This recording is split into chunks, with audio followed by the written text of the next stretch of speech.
Hello, welcome back. We have our last session for the online community now. We're delighted to welcome Alain Mérieux, Président of Institut and Fondation Mérieux, and Serge and Shabnam, Kazmi, and Duncan. It will be a crowded session. Monsieur Mérieux, you'll be in good hands. Several people to work with you. I'd like to first introduce Shabnam, who is going to then introduce Monsieur Mérieux. Shabnam, you come from India and Malaysia, and you have deep ties to France. So thank you for joining us today. You have more than 25 years of leading biotech global businesses across 75 countries, I believe. So again, thank you for introducing this session on healthcare, but not just healthcare. It will be a very luminous conversation with Monsieur Mérieux. So, Shabnam. Thank you, Marine. It is my great pleasure now to introduce this very special panel, really culminating the day of the Asia Society France launch. So first to introduce Alain Mérieux. He is the chairman of the Institut Mérieux. It is a medical and healthcare and diagnostics company with a big footprint in diagnostics, immunotherapy, and nutrition. And Alain comes from a deep legacy of healthcare. His grandfather, Marcel, worked in the labs of Louis Pasteur and started Institut Mérieux in 1897. We are so grateful to have Alain here. He has continued this legacy and he has initiated the Institut bioMérieux. He has a grand, large view on healthcare and public health in particular.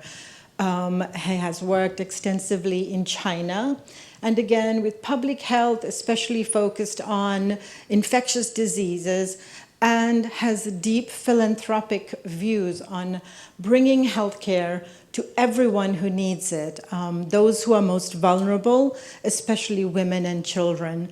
And we are so grateful to have Alain here to share his perspectives with us on this framework of contradictions. Along with Alain, we have Serge Dumont, who you all already know, who is chairman and founding member of Asia Society France, himself a pioneer in global communications and with a deep relationship with Asia. So Serge, lovely to have you here. And to Alain Mérieux, thank you so much for being here with us today. Thank you so much, Marine and Shabnam. Et je vais parler en français pour la première fois de la journée. C'est un vrai plaisir. Merci de m'en donner l'occasion. Alain, tout d'abord, je voudrais vous remercier d'être avec nous aujourd'hui. Je sais que vous êtes extrêmement occupé, mais vous avez fait l'effort de venir de Lyon spécialement pour nous, pour être avec nous en cette journée, le lancement d'Asia Society, et nous vous en sommes particulièrement reconnaissants. Merci.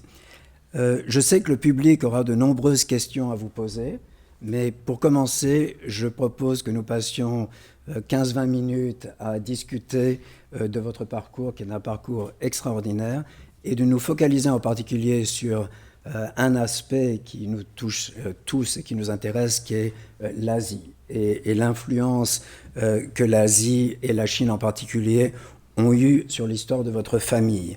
Pouvez-vous nous raconter un peu plus en détail cette influence? Bien, d'abord, je vous remercie de m'avoir invité. Le jet lag entre Lyon et Paris est court, donc j'y viens très souvent, parfois trop souvent, parce que beaucoup de choses se concluent à Paris et les territoires s'en plaignent, dont Lyon. Bon, pour revenir à l'histoire sur la Chine, d'abord, c'est vrai que toute ma vie a été consacrée, ma longue vie, a été consacrée à des activités industrielles dans le domaine des maladies infectieuses. Jusqu'en 1993, pendant 25 ans, j'ai été président de l'Institut Mérieux Vaccins, qui était, quand je suis parti, le numéro 1 mondial, je suis très fier, à la fois dans les vaccins humains, ce qui est devenu Sanofi Pasteur, et les vaccins vétérinaires, Merial, qui est devenu aujourd'hui Boehringer. Et ça a été, je dirais, par définition, quand on est dans les vaccins, on n'a pas le choix que d'être totalement international. puisque, à l'époque surtout, les besoins mondiaux étaient dans les pays dits en développement, et la technologie était dans les quelques pays, dont l'Europe et les États-Unis. Donc ça a toujours été commencé à cette espèce de monde un peu schizophrénique qui ne s'est pas amélioré depuis, hélas. Donc c'était naturellement que je sois allé très vite à l'étranger. C'était la même chose avec Biomérieux, que j'ai eu la chance de créer très jeune, et qui est maintenant dirigé depuis une dizaine d'années par mon fils. Et là aussi, il fallait aller dans les pays qui en avaient besoin. Donc très vite, on a eu des activités internationales très fortes, et qu'aujourd'hui le groupe ne peut connaître. Nous sommes à moins de 10% en France, mais avant quand même un tiers de nos effectifs en France, parce que j'appartiens à une vieille génération qui est accrochée au territoire et qui pense que d'avoir des racines profondes, c'est plutôt une force qu'une faiblesse. Pour ça, j'ai beaucoup de liens culturels avec la Chine parfois. Alors sur la Chine, les problèmes sont assez simples. J'ai toujours été bercé par l'aventure chinoise, pour plusieurs raisons. Lyon abrite l'Institut franco-chinois. Là où ont été formés beaucoup des patrons de la Chine actuelle, Deng Xiaoping, Zhou Enlai, maréchal, dont j'oublie toujours le nom, ont été formés à Lyon en 1920. Et puis mon beau-père, Paul Berlier, était un des précurseurs de l'ouverture sur la Chine, puisque même avant la reconnaissance par le général de Gaulle, il exportait par l'Algérie ses camions en Chine. Donc c'est un lien très ancien, et ça m'a donné un peu le virus chinois. Ce qui fait que dans les années 77-78, j'ai fait des pieds et des mains pour aller en Chine. À l'époque, il y avait qu'un bureau de représentation qui était dans la banlieue parisienne. Et finalement, j'ai eu le feu vert en avril 78 de me rendre en Chine avec un certain nombre de collaborateurs pour présenter nos activités. À l'époque, c'était essentiellement vaccins, médecine humaine, médecine vétérinaire. Petit détail, en 78, il y avait un vol par semaine pour la Chine, qui était Swissair. Quand nous arrivions à Pékin, il y avait une table en bois qui représentait la douane. C'est comme des choses. Et puis un hôtel merveilleux qui était l'hôtel de l'Amitié, le seul hôtel où on pouvait aller, qui m'a beaucoup rappelé ma jeunesse à l'hôpital et à l'armée. C'était bourré de cafards. Alors je me suis senti en famille. Et puis, 78, ça a été la première fois que je parlais donc, à un public chinois, où j'avais préparé un discours qui avait été... Et quand je suis arrivé, on m'a dit, Monsieur le Président, il y a quelque chose de grave, il y a une phrase qui n'est pas traduisible en chinois. J'ai dit, pourtant, j'avais vraiment fait de l'eau tiède. Ouais, j'avais vraiment fait gaffe à la politique. C'était, l'Institut Mérieux a été introduit en bourse. Le concept n'était pas traduisible parce qu'il n'existait pas en Chine. C'est comme montrer l'exemple. 78, IPO, mise en bourse, c'était intraduisible parce que le concept n'existait pas.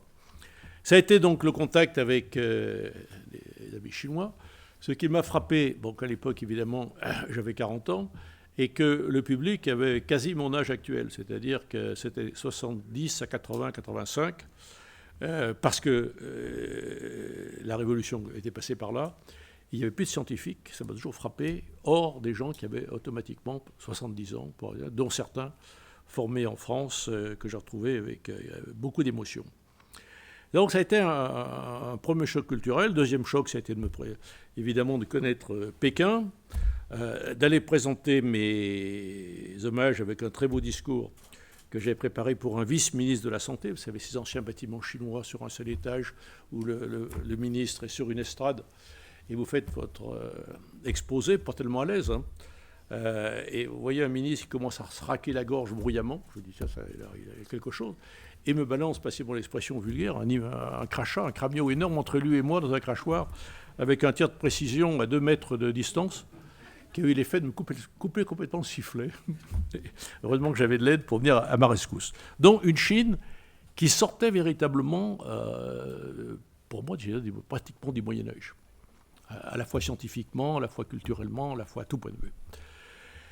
Bon, je suis revenu, j'ai eu beaucoup de contacts avec eux, beaucoup de délégations chinoises sont venues me voir. À l'époque, c'était toujours le discours pendant des années où tout allait bien en Chine, mais il y a eu la trahison de nos amis russes, la trahison américaine et la bande des 4 qui avait renié la Chine. C'est un discours que j'ai eu tout le temps. Et le dernier qui est venu, c'est un professeur de médecine qui était venu dîner à la maison. Il avait oublié le discours et elle est sortie de raccompagner dans la voiture. Il me dit « Oh, j'ai oublié de vous dire ». Je lui ai dit « Ça va, je connais ». Bon. Donc c'était une Chine très, très stéréotypée et autres. Et puis, j'ai fait de la politique et j'ai été élu, j'ai battu M. Barre à Lyon, et j'ai été élu premier vice-président de la région Rhône-Alpes en 86. Et j'ai pris, parce qu'il y avait personne qui s'intéressait beaucoup, l'enseignement supérieur, la recherche et l'international. Et à cette époque, le président Béroudier, qui n'était pas sorti de Lyon, mais qui était un homme très intelligent, m'appelle un soir. Il tutoyait tout le monde, et il me disait « Ghosn, il faut que tu viennes avec moi. J'ai signé un accord avec un gars, il n'est pas con. » Jiang Zemin, maire de Shanghai. À l'époque, c'était vraiment Donc je suis allé manger des gratons avec le maire de Shanghai, qui est devenu président de la Chine, c'était Jiang Zemin. Et pendant 12 ans de ma vie, 86 à 98, j'ai été au moins 3 fois par an avec les universitaires de Lyon et de Grenoble à Shanghai, où nous avons commencé, je dirais, énormément de contacts. Je me rappelle toujours les cours donnés par le professeur Chang à 3e année de médecine à l'université numéro 2, l'université Aurore, des pères jésuites de ma jeunesse, à Shanghai, où les cours d'hématologie étaient donnés en français. Et c'est chose qui m'avait profondément ému. Et je sais qu'au retour, j'avais demandé au président Mitterrand, qui me l'avait accordé, une légion d'honneur que j'ai pu remettre au professeur Chang. Parce qu'il s'était, à travers la révolution culturelle, les universitaires qui étaient formés en France ont gardé cet amour de la France et l'ont transcrit aux élèves. Ça, on ne soulignera jamais assez l'importance de l'université et de la recherche pour la formation scientifique. C'est un point fondamental. Quand on forme des étrangers, c'est un bienfait qui n'est pas calculable, il n'y a pas de retour sur investissement immédiat, mais c'est un investissement fabuleux. Et c'était le cas avec certains de nos amis chinois, le professeur Chang étant le père spirituel d'un de mes grands amis en Chine, le professeur Chen Zhu, qui a été ministre de la Santé, qui est maintenant le 11e vice-président de l'Assemblée du Peuple, et qui est en charge du Yunnan, et c'est un ami personnel très fort, francophone, 4 ans à l'hôpital à Paris, et un très grand scientifique. Donc, pendant toutes ces années, j'ai été fréquemment à Shanghai. J'ai vu arriver le changement, la gaieté de Shanghai au tout début. Tout était dans la rue, avant que Shanghai devienne gigantesque. C'était un grand choc, 86, 87 à Shanghai. Et puis des gens, disons-le pour moi, plus ouverts qu'à Pékin. C'était quand même beaucoup plus déjà le midi. Et j'ai eu beaucoup de plaisir à y être. Jusqu'au moment où, toujours avec une collègue universitaire, je me suis trouvé la fameuse semaine de Tiananmen, où j'avais quitté Pékin pour me retrouver à Shanghai.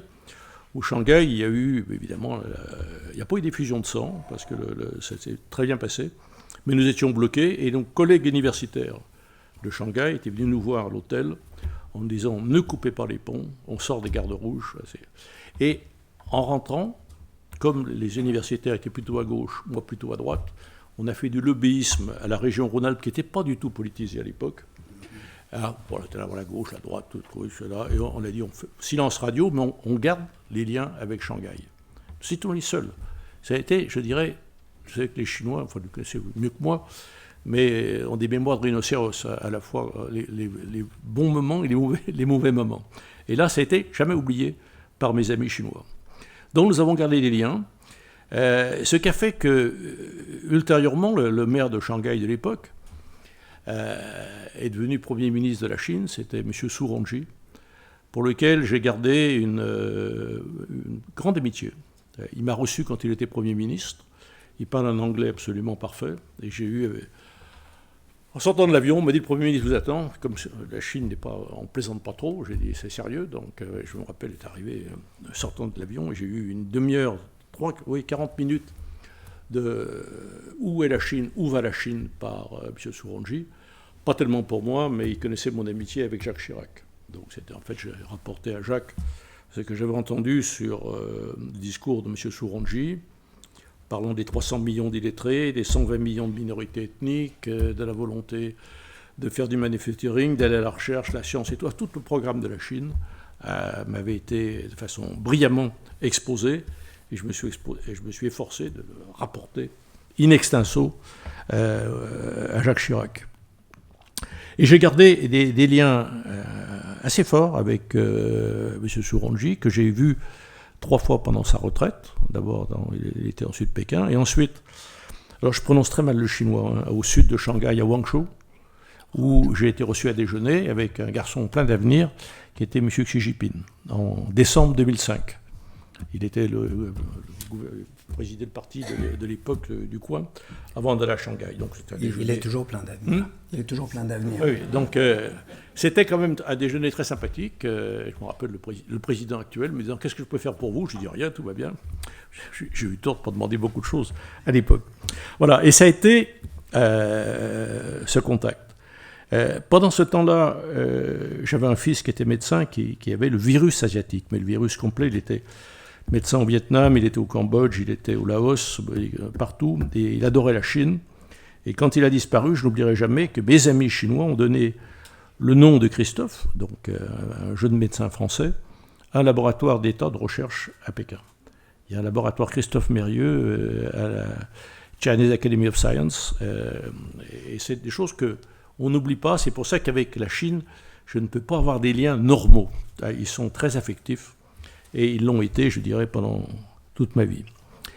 Ensuite de ça, donc, je suis resté, j'ai pris un peu de recul, arrêté la politique. Mais en 2008, j'étais dans mon hôtel à Pékin, lorsque je reçois Chinese Way, un appel en me disant « Aimeriez-vous voir ce soir ?» etc. Donc je reçois à ma chambre mes amis chinois, le professeur Chen Zhu, et celui qui est très à la mode maintenant, c'est le directeur de l'Institut de virologie de Wuhan, Yan Zemin, que je connais bien aussi, et qui m'ont dit, il y a quelque chose de grave, c'est que la France de Sarkozy n'est pas la France de Chirac, et l'accord de 2004 ne fonctionne plus. Pour être très franc, j'ignorais totalement tout de l'accord. Donc je dis, mais quel accord il y a eu ? En fait, il y a eu un accord en octobre 2004, signé, c'était assez drôle, par un de mes vieux copains, Michel Barnier, qui avait signé en présence de Jacques Chirac un accord sur un comité franco-chinois sur les maladies infectieuses émergentes.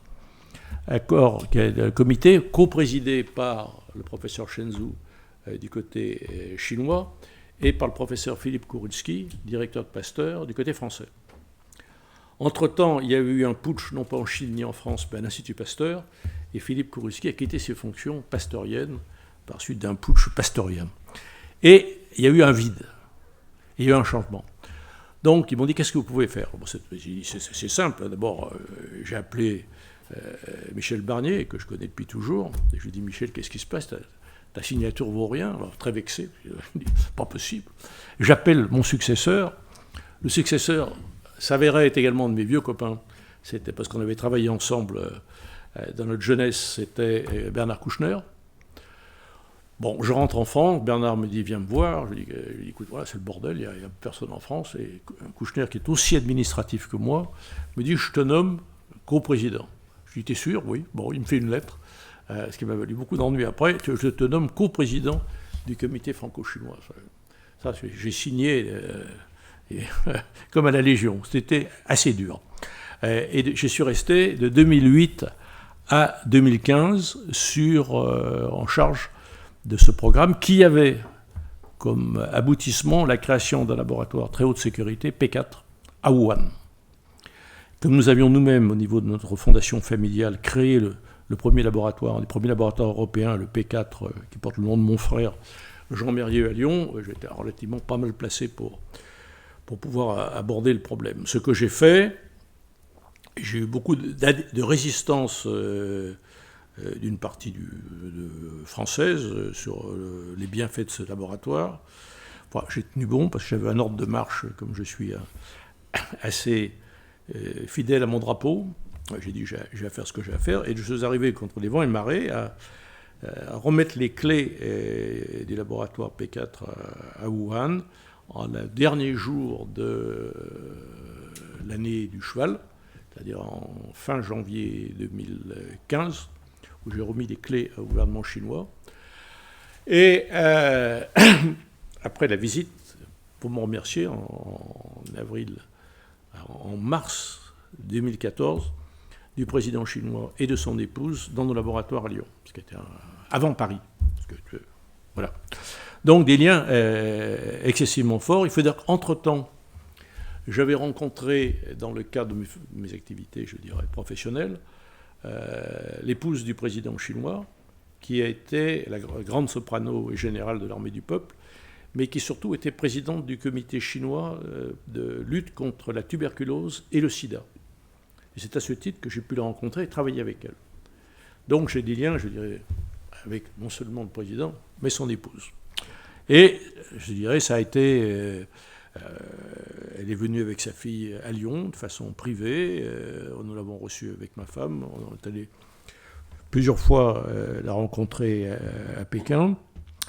J'ai été, dans mon parcours, excessivement reconnu par la Chine, puisque j'ai eu d'abord de Shanghai le manuel d'or, ensuite la médaille de l'amitié, et puis le 18 décembre 2018, la médaille de la réforme qu'ils ont donnée après les 40 ans du discours de Deng Xiaoping sur la réforme chinoise le 18 décembre 1978. Les 40 ans, 40 médaillés, 30 Chinois, 7 étrangers, dont 6 à titre posthume. J'étais provisoirement en vie, j'étais le 7e à être décoré, mais c'est assez impressionnant. Vous étiez le seul Français, d'ailleurs. Vous étiez le seul Français. Ah oui. Bon, pour toujours dire, j'étais donc très fier. Et puis, est arrivé, je dirais, ce qui est arrivé, le Covid. Donc, depuis, je suis coupé de la Chine. Comme je suis assez méfiant à la fois de tout mon environnement, je n'écris plus, je ne parle plus, je ne dis plus rien. Donc j'ai plus de contact avec la Chine, même avec mon ami Shenzhou, que j'ai eu très fort au niveau du Covid en Chine, où j'ai fait tout ce que je pouvais pour essayer de l'aider, parce qu'on pensait que c'était limité à la Chine au début. Et puis ensuite, tout ça s'est fermé. Donc j'ai gardé des liens très, très forts, une mémoire assez grande sur les événements en Chine. Ça m'a toujours permis, avec les autorités chinoises, de façon discrète et en face à face, à parler, à dire ce que je pensais sur certains points, et que je n'évoquerai jamais en public. J'avais simplement dit à mes amis chinois, même haut placés, quand ils ont ouvert les routes de la soie, j'ai dit, vous allez voir deux choses en face de vous, que je vous assure, vous sous-estimez, c'est le risque de l'infectieux, parce que vous allez dans des pays qui sont à haute densité infectieuse, et le deuxième risque que vous verrez, que nous connaissons bien, c'est le terrorisme, parce que vous allez dans des pays qui sont un peu des nids de frelons. Je pense que là, ne pas tromper et d'avoir prévenu mes amis chinois. Il est un fait qu'on est rentré dans un monde que vous connaissez mieux que moi, et je n'en parlerai pas plus. Je dis simplement, c'est un monde où le risque infectieux est plus grand que jamais, plus fort que jamais.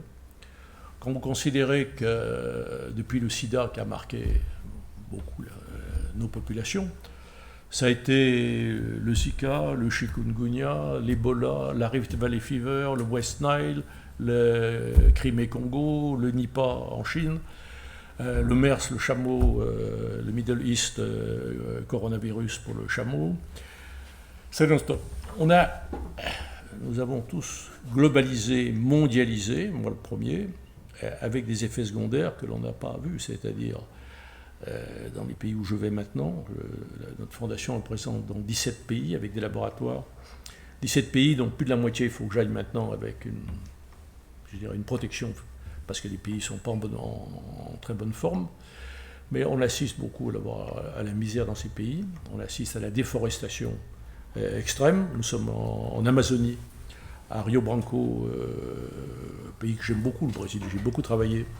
Quand vous voyez maintenant que la déforestation est en cours, que l'Amérindien est pourchassé, que le soja remplace la forêt. Quand vous allez à Madagascar, un pays où j'aime beaucoup, je suis assez proche du président, on travaille beaucoup ensemble, la moitié de la forêt a disparu en 50 ans, alors que c'est l'un des pays les plus riches en faune et en flore. Et chaque fois que le réchauffement climatique amène, par exemple, à Madagascar une famine, il n'y a plus de récolte cette année. Donc ils s'attendent 500 000 cas de famine chez les enfants, attendus cet hiver. Bon, on a également dû à des mafias, en particulier chinoises, les triades qui favorisent le braconnage pour l'ivoire des rhinocéros et des éléphants. Quand vous supprimez les rhinocéros et les éléphants, vous avez les effets secondaires. Tout ça est un biotope. Le biotope, c'est un équilibre de la nature.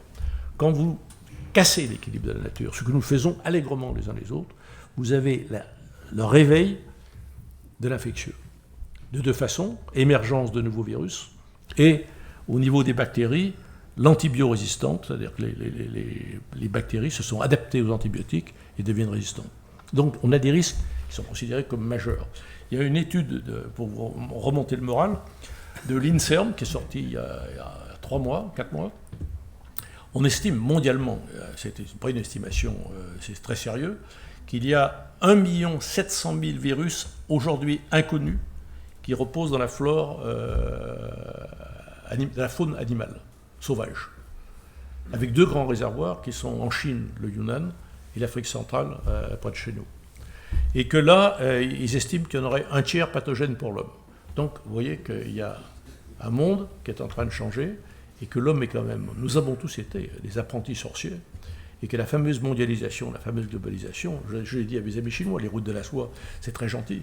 Mais quand le Laos va être maintenant, comme ça va être le cas, relié par autoroute à la Chine, tout l'équilibre fragile du Laos et tout le problème des chauves-souris, qui sont, comme vous savez, le réservoir qu'on retrouve partout, bonne chance. On ne peut pas jouer à l'apprenti sorcier sans avoir des effets secondaires. Et je pense que des grands effets secondaires de tout ce qui se passe dans le monde est certainement le domaine sur lequel nous travaillons familialement depuis plus d'1 siècle.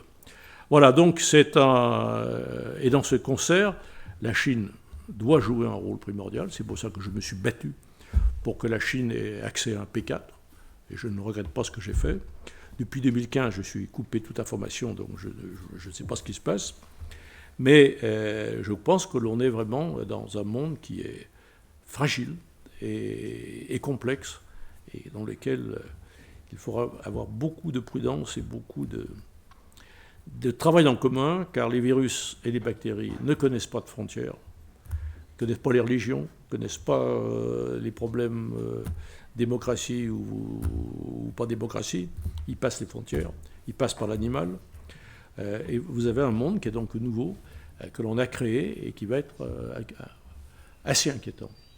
Assez inquiétant dans mon domaine, mais encore une fois, par contre, on pourra en parler, beaucoup de forces scientifiques, technologiques, dont les nouveaux vaccins et tout, auxquels nous participons. Donc c'est un monde fascinant, inquiétant, avec, n'oublions pas, quand je suis né, une démographie de 2 milliards d'habitants, aujourd'hui 8 milliards. C'est-à-dire qu'en 80 ans, un peu plus, on est multiplié par 4 la planète, avec les problèmes d'éducation, les problèmes de santé publique, les problèmes de logement, les problèmes sanitaires. Donc c'est un monde intéressant. Alain, voilà, j'ai terminé sur ma vie. Moi j'ai des questions. J'ai quelques questions et je suis sûr que le public a des... La première chose que j'aimerais dire, c'est qu'en vous écoutant, et je sais qu'on a plusieurs personnes dans la salle qui vivent en Chine depuis très longtemps, ça a évoqué beaucoup de souvenirs. Et donc, moi, j'ai découvert la Chine aussi en 78. Donc, ce que vous décriviez, c'était tout à fait similaire. J'aimerais vous poser une question en particulier sur la philanthropie. Nous nous retrouvons tous les ans autour du Prince Albert pour une table ronde sur la philanthropie innovante. Je sais que la philanthropie est quelque chose de très important pour vous. Pouvez-vous nous dire comment la Fondation s'intègre ? Elle est très importante parce que, d'abord, familialement, on a toujours été tourné vers ces pays. En plus, j'ai eu le drame de perdre 2 enfants donc, qui étaient très tournés sur ce qu'on appelait le tiers-monde. L'un a fait sa coopération en Haïti et l'autre au Vietnam. Donc, la disparition, j'ai donné une grande partie de mes titres appartiennent à une fondation. Et ce qui fait que la fondation est assez dotée et qu'on répond à ce que voulait faire en particulier Christophe, c'est-à-dire qu'il avait commencé à faire des laboratoires qui sont des laboratoires protégés, style P3, c'est pas des P4, pour pouvoir travailler les germes dangereux qui sévissent beaucoup plus dans ces pays que chez nous. En particulier, les hépatites par exemple, sans aller très loin, ou la tuberculose qui devient X-MDR, c'est-à-dire X ultra multidrogue résistante, et qui ne peut pas être travaillée à l'air libre, parce que, comme je le faisais quand j'étais jeune interne, parce qu'elles sont très pathogènes pour l'homme. Donc les laboratoires P3 que nous avons créés, nous aurons à peu près 17 laboratoires dans le monde, la fin 22. J'étais la semaine dernière à Tunis pour travailler avec... on a créé un P3 à l'Institut Pasteur de Tunis, qui est un beau labo, qui leur a beaucoup servi avant pour le Covid, et que c'est assez passionnant. Et à côté de cela, on fait toujours un programme mère-enfant, parce que dans tous les pays où nous sommes, le drame sociétal, c'est le drame de la femme et de l'enfant. Que ça soit en Haïti, que ça soit à Bamako, que ça soit à Mossoul, que ça soit n'importe où. Alors en Asie, nous sommes reconnus,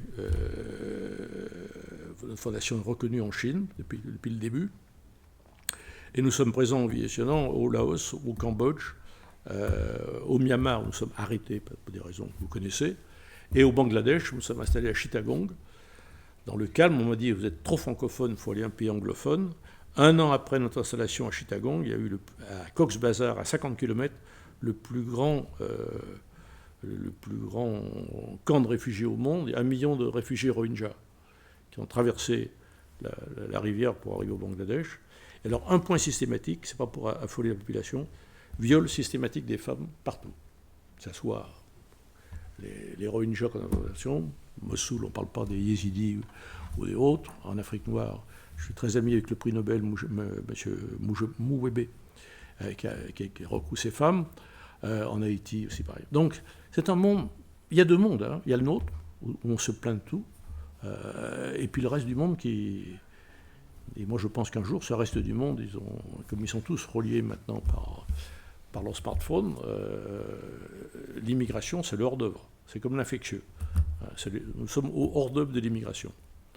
Surtout qu'en plus, nous avons un passé colonial qui fait que la francophonie, on l'a développée, donc les gens viennent vers nous. Bien sûr. Donc je suis lucide, pas pessimiste, mais lucide. Sur un monde qui change très vite, très très vite, et avec... espèce pour moi de monde. On est content parce que l'économie repart en France, que les happy few sont encore plus heureux que jamais, mais à côté, vous avez toute une partie du monde qui crève de faim. Et que le Covid, il y a eu des conséquences que vous connaissez que sur la pathologie, mais il y a toutes les conséquences économiques. En particulier, je crois que c'était en Chine, on dit quand le gros maigrit, le maigre meurt. C'est assez vrai. Merci Alain de ce moment exceptionnel. J'aimerais profiter du fait que vous êtes ici pour donner la parole aux membres du public et Shabnam va servir de modérateur pour cette partie. Alain, thank you so much. From someone who has family members who have suffered from malaria, from tuberculosis, your perspective brings it close to us. How much need there is still. With the changing landscape, can you share your thoughts on how global cooperation will need to happen to solve these diseases? Vous avez des questions sur le SARS, non? Monsieur Mariou, quel est votre avis sur la solution? C'est une grosse question, mais la solution sur comment pouvons-nous coopérer pour résoudre les problèmes actuels de... Moi, ma vision personnelle, elle est d'abord... J'ai une assez longue expérience pour lutter contre une épidémie ou une épizootie. Parce que les deux sont... par exemple, en termes animaux, la Chine a traversé avec la peste porcine la disparition de pratiquement tous ses porcs. Hein. Donc on sait qu'en cas de outbreak, pour rester en français, il faut vacciner massivement tout le monde. Ce qu'on a fait pour la variole, ce qu'on a fait pour la polio. Et il faudra pour le Covid faire la même chose. C'est-à-dire une vaccination de masse planétaire pour que le virus disparaisse. Il n'y a pas d'autre solution. Et ça, c'est ce qui se fait, ça se met en route. Par contre, vous avez des problèmes qu'on a oubliés, c'est que les problèmes logistiques, dans certains pays où nous sommes, il n'y a pas de logistique vaccinale. Il s'agit pas, il y a des vaccins arrivent à Bamako, où ils arrivent à Port-au-Prince, et so what, hein. Il faut ensuite la logistique pour les distribuer. C'est pas simple. Non, mais c'est le seul moyen de se battre. Et puis, rester d'une vigilance accrue. C'est pour ça que il est impensable pour moi que la Chine, indépendamment de toute considération, ne soit pas présente, vu ce qu'elle représente en termes de risques infectieux, qu'elle ne peut que coopérer avec le reste du monde, et réciproquement. Parce que c'est en protégeant la Chine, on protège le reste du monde, en protégeant l'Afrique, on protège la France, etc. On est tous excessivement solidaires.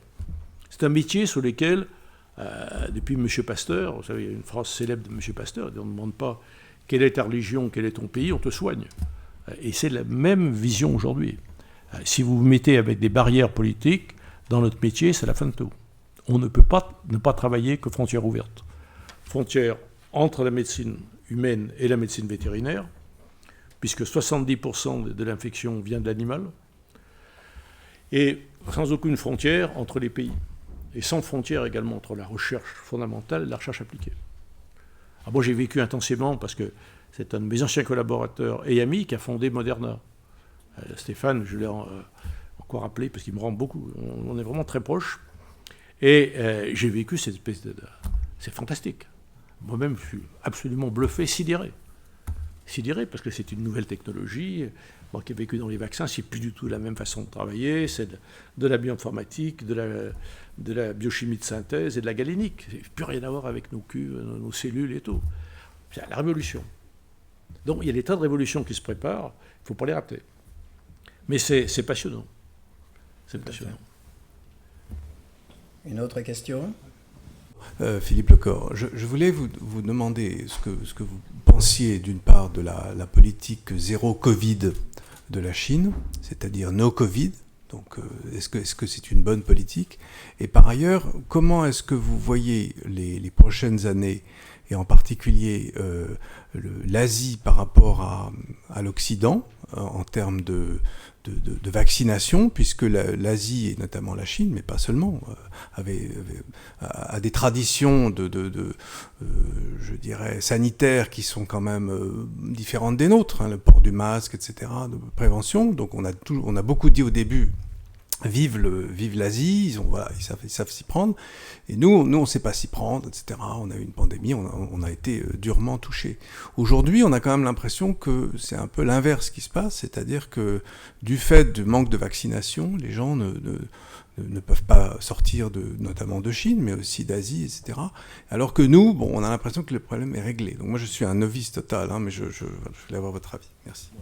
Écoutez, moi, je ne sais pas du tout. Je sais que la Chine a comme politique santé publique Covid-0. C'est-à-dire, dès qu'il y a un foyer, c'est isolement, fabrication et autres. Et que la Chine, c'est totalement isolé, puisque pour y aller, il faut 3 semaines ou 4 semaines d'attente. Donc, ça bloque pas mal les bonnes volontés. Ça, c'est vrai. Ce que nous savons également, moi, j'avais écrit à Shenzhou en 2019, qui dirait qu'il devrait regarder les vaccins ARN. Et la Chine sort des vaccins qui sont, je ne suis pas spécialiste, hein, maintenant je ne sais plus, d'après ce que je sais, moyens. Ce n'est pas une immunité fabuleuse. Aujourd'hui, la grande révolution, encore c'est 2 boîtes qui l'ont faite, hein, c'est BioNTech en Allemagne et Moderna à Boston. Et c'est eux qui tirent en avant la mécanique. Hein. Donc je crois que la Chine devrait passer, si je les revois, je dirais qu'il faut absolument... J'ai encouragé Stéphane à aller en Chine, Bancel, parce que je crois que c'est la réponse. Mais là aussi, vous savez, vous avez beaucoup d'adhérence, beaucoup de résistance, à la fois politique, scientifique. Les ruptures technologiques sont assez révolutionnaires. Donc elles demandent à faire la révolution, ce que n'ont pas fait certains groupes. Voilà, donc... La Chine acceptera de vacciner sa population avec des vaccins occidentaux. Moi, je ne sais pas du tout. Je dis, je n'ai plus aucun contact avec la Chine depuis ma décoration de 2018, à part les contacts au début du Covid avec Shenzhou. Je n'en ai plus, c'est devenu trop politique pour moi. Et comme j'étais vous savez, il y a 5 ans, j'étais un dieu parce que j'avais fait le P4 de Wuhan. Maintenant, je suis le diable parce que j'ai fait le P4 de Wuhan. Donc, résultat... Silence radio, immersion, et on coupe la radio. Voilà, donc c'est le seul moyen de survie. Donc je ne sais plus ce qui se passe. Marie a une question. Je voulais vous remercier parce que c'est passionnant et c'est inspirant, enfin, ça donne vraiment envie d'aller plus loin. Vous avez beaucoup mentionné finalement des organisations privées. Votre fondation, vous avez parlé de Moderna, vous avez parlé de BioNTech, et vous avez aussi parlé de philanthropie et de coopération. Et ma question pour vous, c'est est-ce que vous pensez que l'OMS, Gavi, qu'on a finalement très peu entendu dans cette crise, ont encore un avenir? Et si oui, qu'est-ce qu'ils peuvent faire? Ah oui, non, alors moi, je vous parle de ce que je connais. J'ai jamais été très bon dans les organismes internationaux. Je trouve qu'on cause beaucoup. Moi, je suis plutôt je suis pas un tempérament très colloque. Alors, je viens parce que j'ai des amis ici qui m'ont demandé. C'était très différent. Bon, autrement, je suis pas très colloque. Mais je respecte beaucoup l'OMS. Je me suis beaucoup battu à Lyon pour que nous ayons l'Académie de l'OMS qui va venir à Lyon. On posait la première pierre avec le président Macron et M. le Dr Tedros il y a 3 semaines, un mois. Donc je crois beaucoup à la valeur de l'OMS. Mais moi, j'ai eu la chance de pouvoir aller plus vite et d'avoir des contacts. Par exemple, j'étais en Tunisie, et le professeur Louzir est un des experts mondiaux sur la leishmaniose et sur la rage qui frappe le chien qui est le vecteur, qui est ensuite l'homme. Voilà, on a tout de suite des contacts. Là, on est heureux parce que ça va vite. Mais c'est indispensable. Le Gavi est indispensable. Ce qu'on fait pour les pays en développement pour le vaccin, COVAX est absolument indispensable. Il faut cette coopération mondiale. Mais je ne suis pas un expert en ça. Voilà, c'est tout ce que je veux dire. Mais je le respecte beaucoup et c'est vital de les avoir. Je voudrais vous inviter à remercier Alain Mérieux. C'était un moment exceptionnel. Merci Alain.